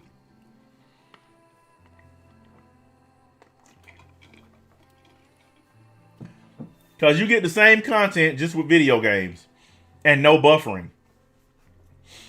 That's like the best thing about Mixer. It don't buffer at all. Like YouTube, you have days where it buffers like crazy. Then you have days where it don't. And then you have days where it just it's impossible to be on here. But yeah, there's my Mixer. Dark Forever just put it up too. Yeah, go join me on Mixer if you care. If you don't, fuck it. Don't matter to me. But anyway, the term commercially viable. Listen, I'm in business. I own my own business. I know what commercially viable means. Commercially viable means if it don't make dollars, it don't make sense. I mean, I'm being real. That's another reason why I think a lot of channels are finna disappear, because they're not making YouTube any money. Look at how many channels are on this website right now that are not monetized, that YouTube is storing their data. YouTube is storing all the data from every single person that uploads videos. So let's say they get tired of storing data for all the freeloaders, for all the people who aren't making money. Now, YouTube makes money off my channels. I just don't make anything off of it. They run ads all the time on my streams and videos. I just don't see any of it because they demonetize me. I get the little yellow dollar sign. Every time I do a stream or video, boom, the yellow dollar sign pops on there, which means I ain't making shit. But they still get to run their fucking ads and make money off my ass. So, if anything, they probably leave my channels alone as long as they can keep running ads on them. Commercially viable means the channels that aren't running ads. So if YouTube don't run ads on your channel, that means they don't make money on your channel, which means they can get rid of your ass at any time they want. Me personally, I don't care. YouTube's not a job. YouTube is a hobby, a hustle. So I'm not worried about it. Let's see here. A version of that line has been in YouTube's terms of service since 2018. However, this update just modifies the wording to give YouTube more leeway to make determinations. It now says that YouTube has the sole discretion to terminate an account, whereas before it said that YouTube must reasonably believe it should do so. Yeah, that is a big change, pretty much. So they went from, you know, I feel like we should do it to we're going to do it and fuck you. But yeah, basically YouTube is finna go ham on some motherfuckers. And a lot of people don't think that it's gonna happen. A lot of people don't believe that YouTube is finna go through and basically clean house. But all these channels that make kid content, your channels are dead. Because even if you try to lie about it, they're going to find out and terminate you. So you're going to have to change your content. And there are a lot of channels on here that are geared towards children. And they in trouble. A lot of anime channels, they're going to have that little thing they're going to have to click. Is this for kids? A lot of people finna pay. I'm glad I got out of anime because I didn't care about it anyhow. And now I don't have to deal with that bullshit. Like, only one of my channels I might have to deal with it, and that's my gaming channel. I might have to deal with it on there. But all I got to do on there is simply click on there that is not for kids, and then all they got to do is listen. And they'll hear I'm on there cussing and all kind of shit. The video games are cussing. Hell, the Division game that I was playing the other day, the characters on the game were saying more cuss words than me. So, yeah, I mean, I'll be good on that. I ain't even worried about it. But I don't think it's going to get to me, like I said, because my platform in general is adult. So I don't think it's going to come my way. But if it does, it does. Like I said, I'll go on Mixer and enjoy myself. It ain't going to bug me one bit. Mixer is more relaxing and more fun anyway.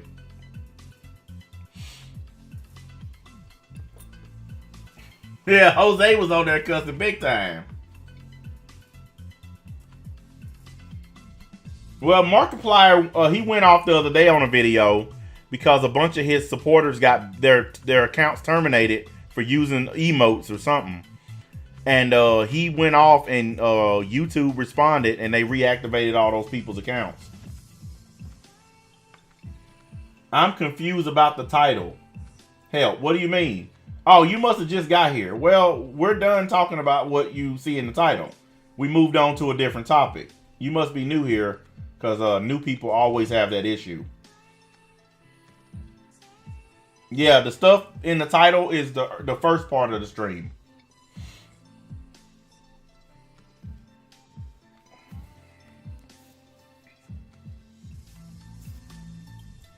I typically do that. I talk about the topic, what's important, and then I'll segue to some stuff at the end of the stream. That's just how I do it. You know, I mean, not every stream has to be about the title the whole way. You can segue into different stuff because we've already discussed the segregation and the Popeye's chicken stuff. Yeah. So just when the stream is over, just go back and watch it from the beginning. All the stuff about the chicken and all that, you'll hear about it.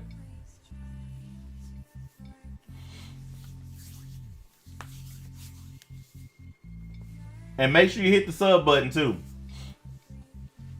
Since you're new here, you might as well slap the button. And somebody asked me the other day about my chain, because people's like, oh, he's trying to wear bling now. This is not bling at all. Let me take my headset off. This is my Pittsburgh Steelers dog tags. As you guys know, I am a lifelong Steeler fan. I've been a Steeler fan since the late 70s. Longer than some of y'all been alive. My Steelers started out 1-4 on the season. And they 5-4 now after they beat the Rams yesterday. So I've been representing my boys. That's all that is. It ain't like no $5,000 or $6,000 necklace. It's just my dog tags.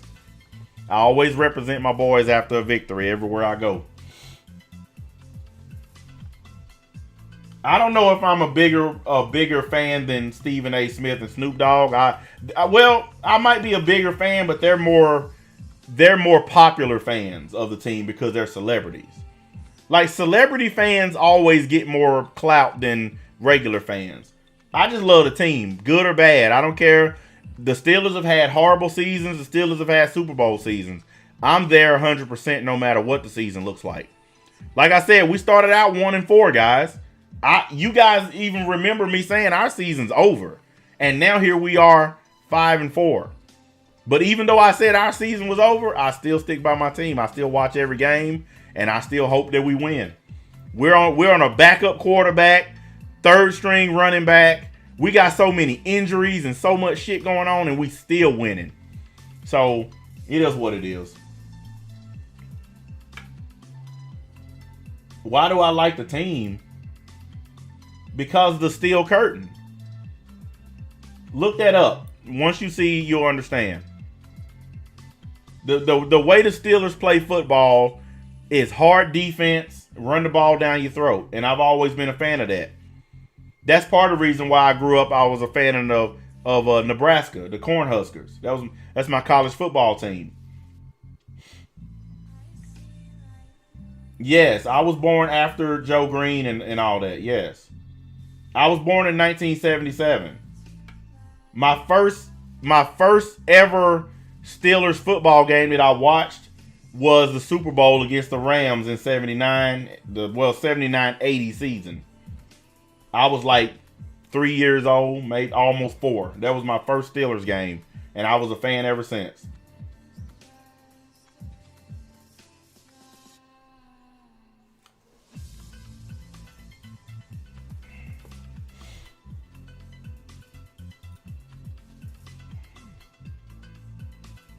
He said, I'm a Knicks fan, so I'm used to rooting for bad teams.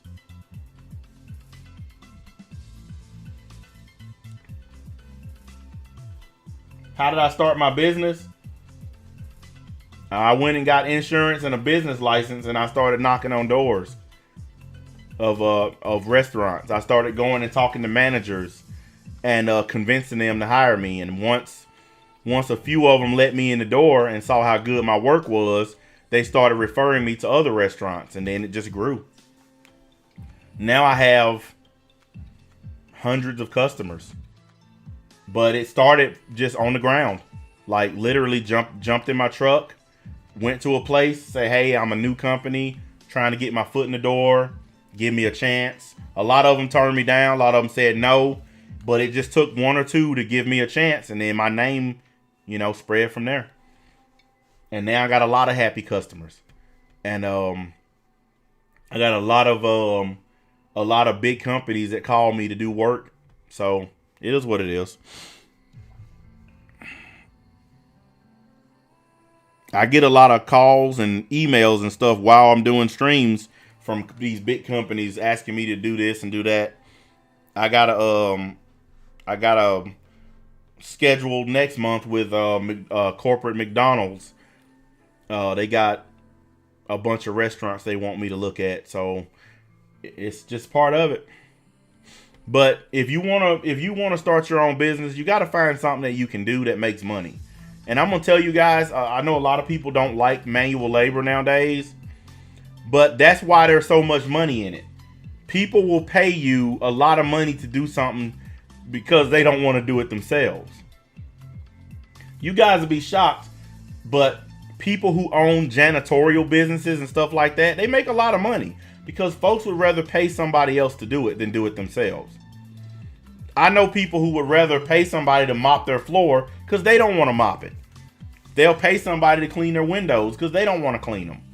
I mean, I pressure wash houses. I pressure wash sidewalks. I pressure wash exhaust systems for restaurants. I do all that stuff because people don't want to do it themselves. And that's why they pay me so much to do it. That's why I make like $100 an hour, maybe more sometimes. Yes, I do all of that.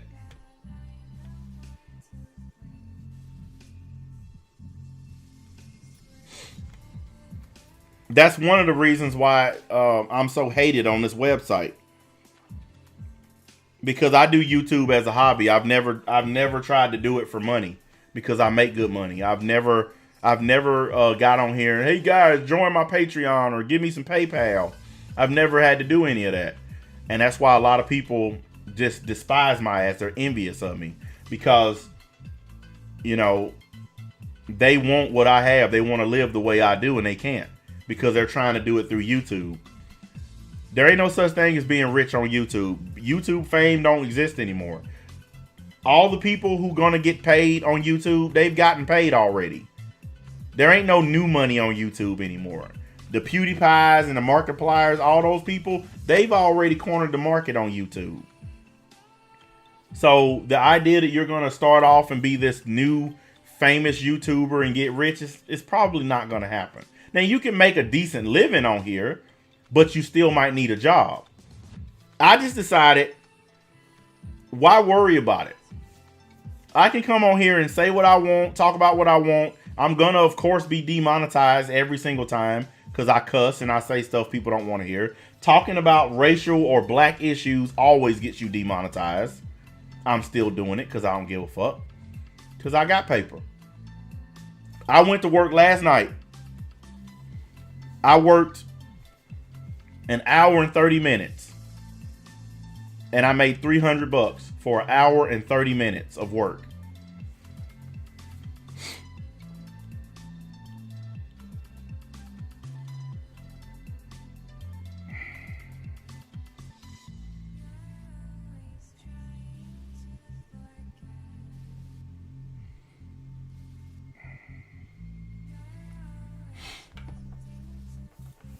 No, you don't need a high school diploma to get a business license. You just have to pay for it and you have to get some business insurance. Now, I got a high school diploma. So I'm just telling you what I know. Anybody can go get a business license. They're like $15. You just go down there, tell them the name of your business, what the business is going to be, what you're going to be doing, and then they'll put it all in the system and tell you how much your license is.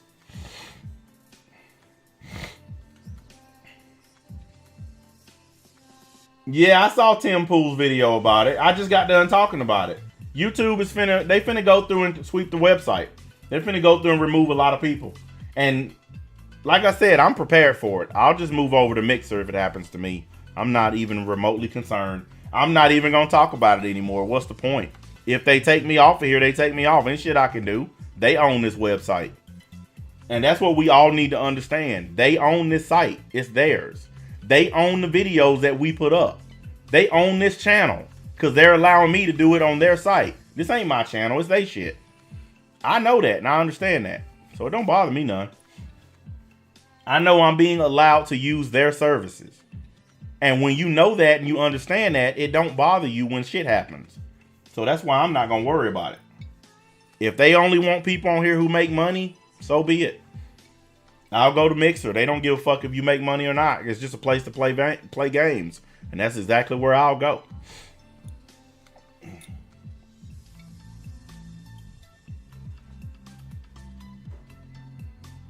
You found exhaust cleaning schools in Texas, $2,800. Well, that's a good price. No, I didn't watch Logan Paul and KSI because that shit is stupid to me. But yeah, $2,800 is a good price. I had to pay like 5 G's for certification and training and all that stuff. Because for what I do, you have to be certified and you have to be registered with your local fire department. Because what I do is fire safety cleaning. Like when you clean exhaust hoods, you're not cleaning them because they're dirty. You're cleaning them because they're a fire hazard. Because all that grease and stuff gets inside of those ducts. And if it's not cleaned out regularly, it'll start a fire and burn the restaurant down. So I'm registered with my local fire department and places like that, and I'm certified with them too. And that's really the only thing extra that you need to do what I do. You can't just go out and clean hoods without it. How did I find out about the business and what made me want to do it? I found out about it from a person who used to do it, and I wanted to do it because it pays a lot.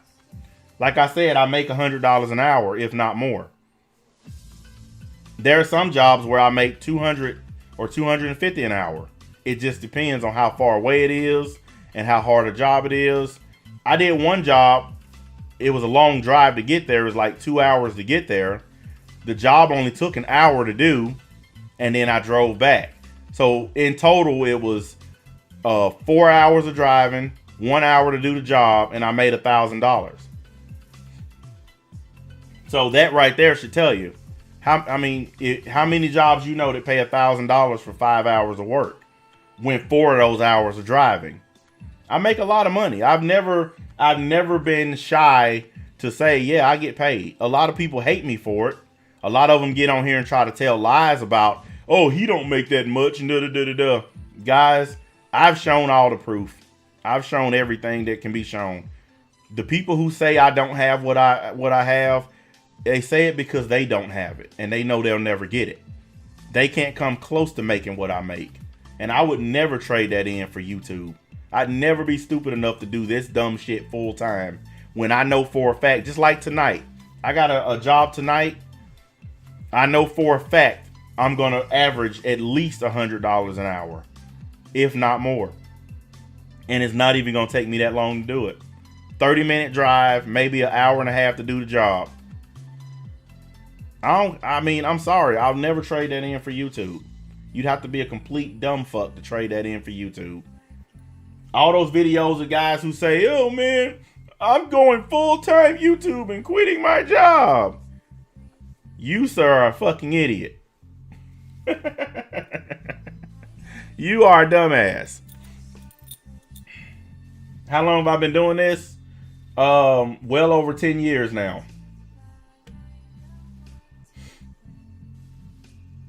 I started out working for somebody else, and then I eventually transitioned into my own business. Because I used to service accounts for another company, and then I moved away from that company and started my own, and then I started getting accounts for myself. That's typically the best way to get started. You have to get accounts through another business first, and then once your name gets out there, you can build up, and then you'll start getting your own accounts.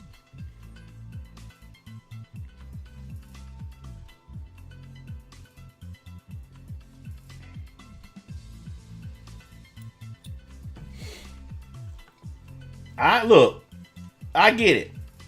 You know, they asked some kids the other day. They said, what do you want to be? A YouTube star or an astronaut? And all of them said a YouTube star. PewDiePie, in a poll, PewDiePie was rated more popular than LeBron James. Being a YouTuber is all people want to do right now. That's all these young people care about. Somebody in my age group, we don't give a fuck about being a YouTuber or not. But young people, they want to be YouTubers. My kids want to be YouTubers. That's the generation. There's nothing we can do about it. It's just a part of it. Like, you guys can just look it up. Like, just go in your Google browser and just type it. You'll find it where they were asking kids, what do you want to be when you grow up? And they all say YouTubers. I want to be a YouTuber. I want to be a YouTuber. I'd rather be an athlete too. Look how much money LeBron James makes. No, I haven't read the new Attack on Titan yet, man. I've been working a lot. I haven't been doing anything like when I'm not posting, I'm either asleep or busy. I haven't even been playing my video games. I ain't been doing shit. I'm just gonna keep it real. I ain't been doing nothing. I haven't read anything. I haven't watched any anime. Nothing. Now, though, when I do watch anime, I can just watch it and go. I don't have to watch it and then think about what kind of stream to do. I am so happy that I fucking got rid of the anime channel. I know some people are upset about it or sad about it, but man, I don't care about anime like that. I mean, I like to watch it, but I don't care about talking about it. And all of my reviews boil down to just saying it sucks. That's it. Every review. Oh, this sucks, and that sucks. So there's no point. There's no point in sitting there wasting your time. Why should I sit there for an hour saying something sucks? Fuck that shit. So I just got tired of doing it. I got tired of saying it, and I said to hell with it. Change the channel to something more useful.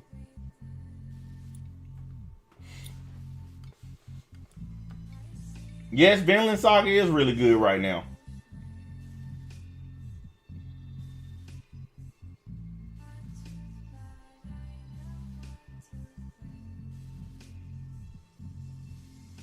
You're trying to be a landscape architect.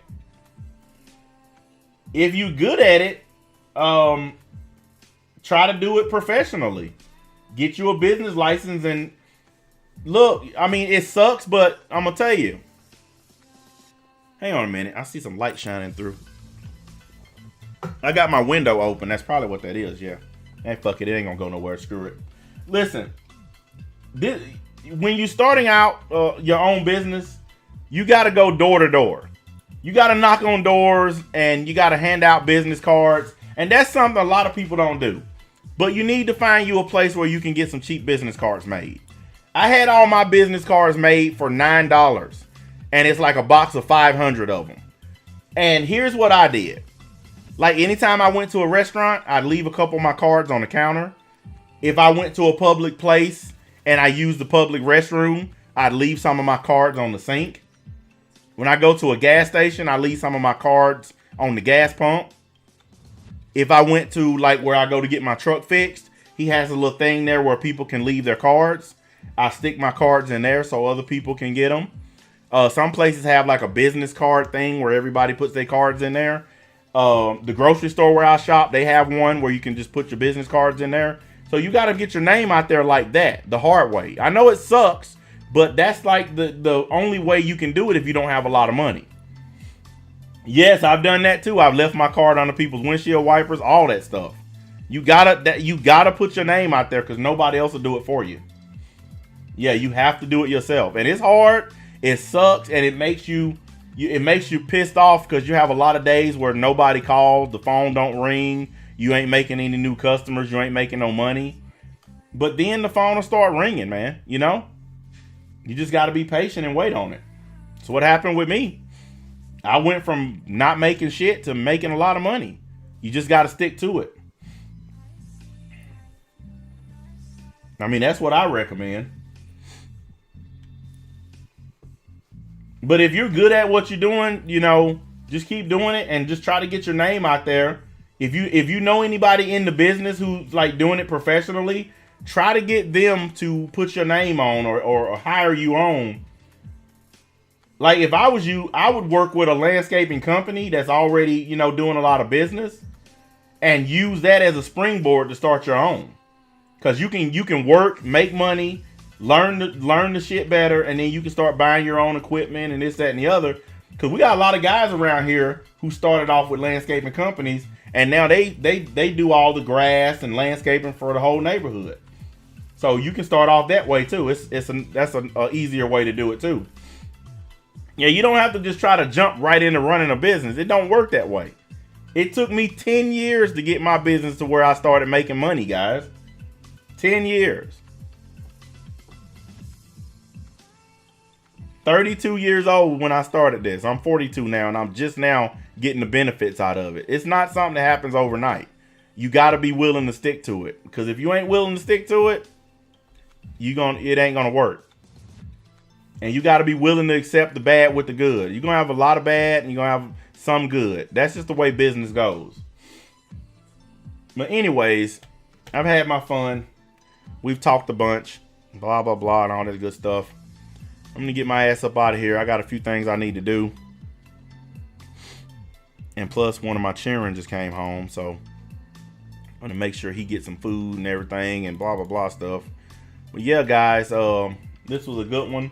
We got a few more set up for this week, and you guys know I'll throw up some videos here or there. And we're going to be on Mixer Saturday. I know I haven't been on there that much, but this Saturday we definitely going to be on Mixer. I'll probably be playing State of Decay because everybody wants to see Jose. I don't know why that character has gotten so much popularity, but everybody loves Jose for some reason. But yeah, I'll catch up with y'all later.